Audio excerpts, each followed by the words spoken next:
đừng đứng im Xanh ơi, chạy đi. Ái da. À, giỏi, thủ môn giỏi. Thằng Sinh đâu rồi? Dương hoành tráng đấy. Thằng Sinh phải bắt gôn nó mới vào nhiều. Hòa lại penalty à? Hòa là mình thua. Dưới thang thua. Đừng nói thế. Hòa là thua mà. Thắng còn được. Này nhiều khác này. Thắng mình vẫn bét. Không.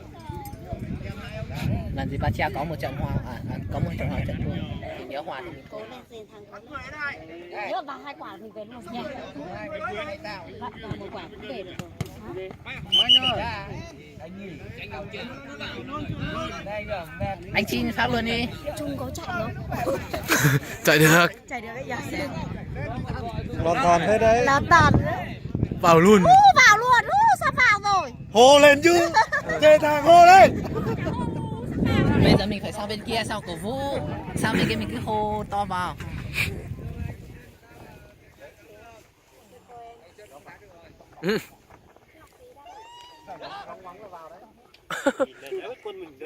Úi giời. Kia lên đi. Kia.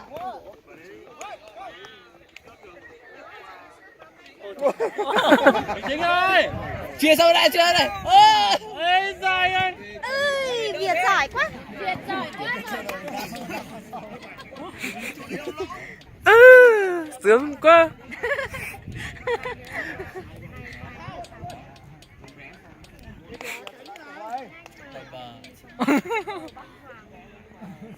Điệp đâu? Sát.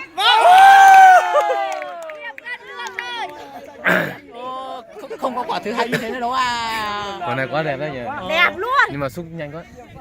Bình tĩnh xúc là vào luôn. Không quan sát.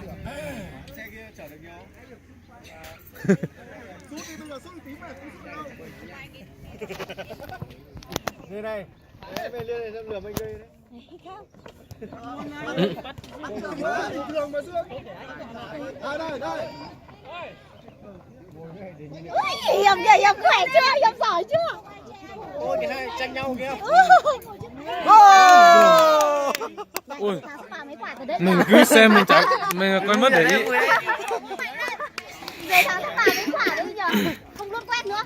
Hiểm ơi. Cổ vũ đi. Thôi thế rồi nói chuyện thế rồi tối về nói.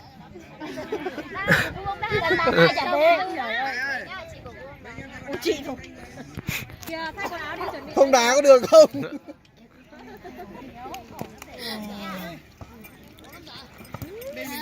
Ui Việt ơi, cố lên. Việt nổi hết cả gân cổ lên để chạy. Bên cởi áo đây. Đừng đá. Đi bạn này cứ đấy. Úi giời. Nguy hiểm. Học sinh mình đâu, tưởng học sinh đá cùng bóng. Đâu có một quả bóng ở đâu rồi? Áo đỏ gì đây, áo đỏ gì đây. Hai áo đỏ đây. Xanh xanh. Mình phải ngưỡng mộ anh ấy có một to. Anh ấy hiểu khó chính xác. Mũi trầm đỏ. Mình không nhìn thì mình chỉ thích mỗi cái đường loại cái chân bảo ta một tiếng. Đây à. Rồi tô. Chân to rất là đồ mọi thứ đều to này, đồ to.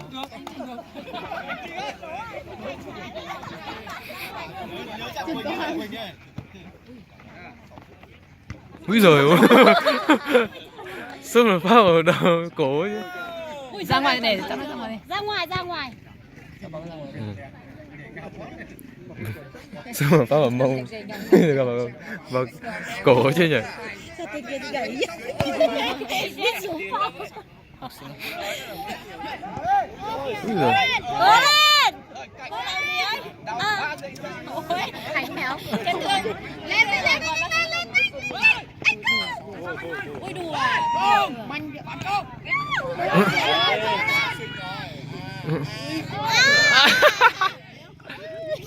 Ôi xe thang cố lên. Xanh bé quá.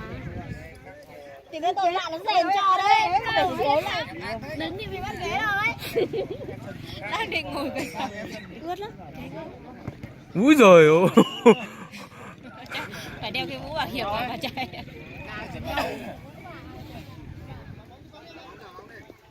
Xô một phát vào mặt.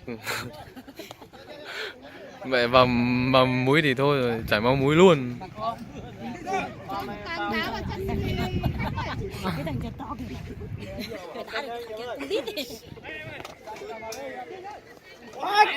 Trung ơi. Ui giời.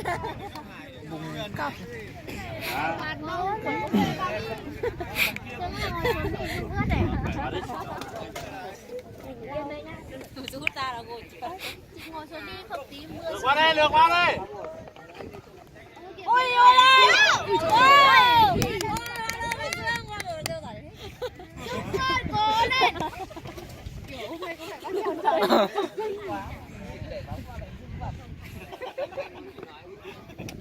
Mình phải động viên mình chứ. Ôi, chọc đây, ôi giời. Ôi giời.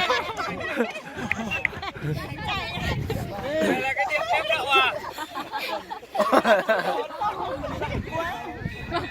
Quần to quá. Lấy quần anh như này.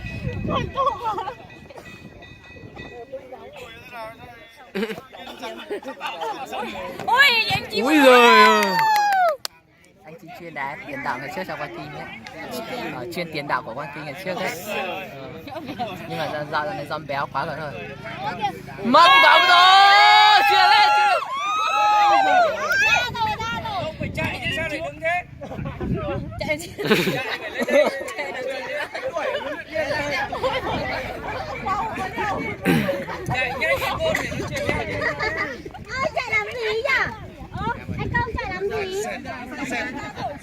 Anh Công ơi, Giả đây. xe thôi.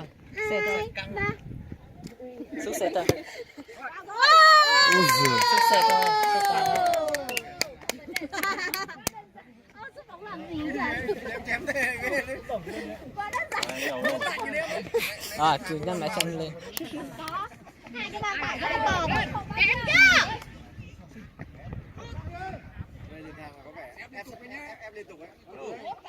Dê vàng lên cơ rồi anh Nam ơi.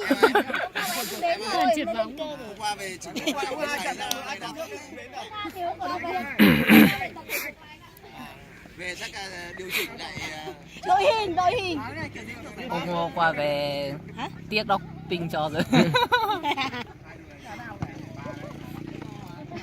Ui, anh Trừng nhà ta khỏe thế.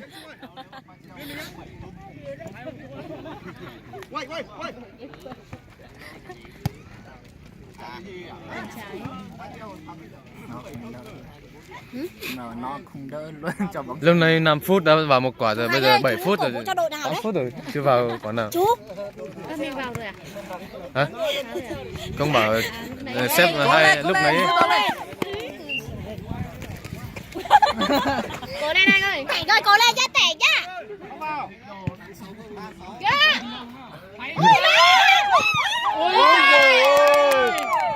Bóng bay lên trời mất rồi. Sắp vào rồi, cố lên. Quả kia đâu à? Chả biết đi đâu. Ông này mới à? Ông nào? Cái ông vừa đá thằng này. Tao chưa nhìn thấy ông đấy, tao sao đấy? Thì nước vào phát Mới. trước biết. Chắc là mới. Tao phát điên nhẹ. Ui, 8 phút rồi không vào.